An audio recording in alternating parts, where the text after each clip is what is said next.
business day, Mrs. Chang protests outside a branch of Citibank in Hong Kong.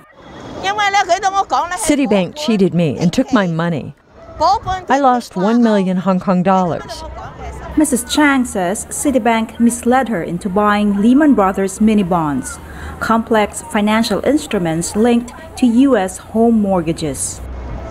We Chinese are hardworking, saving money for 30 years. And now I'm over 60 years old. They took all my savings. They took our money and went on to buy planes and receive bonuses. It is no different from robbery. About 30,000 people in Hong Kong lost their savings when Lehman Brothers collapsed a year ago. Chang says at the time she did not know the collapse had anything to do with her.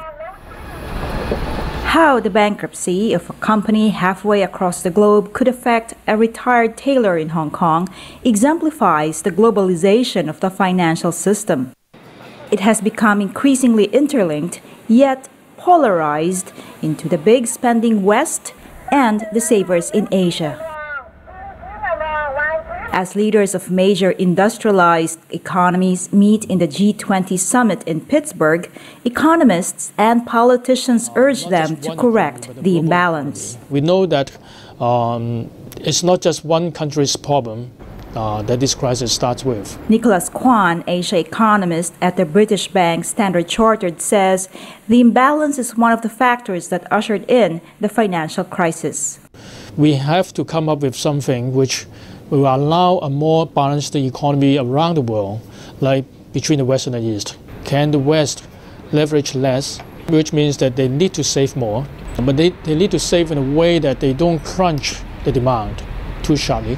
Governments in Asia are trying to cover the drop in overseas demand caused by the crisis by jump-starting domestic consumption. China's $600 billion stimulus spending helped keep the economy growing. Beijing vows to continue the spending because there are still uncertainties in the global economy. Indonesia, another G20 member, has been urged to spend on projects that raise incomes, like providing electricity to the poor so more people can become consumers and producers. Business leaders in the region say the crisis underscored the shift of global economic power to Asia.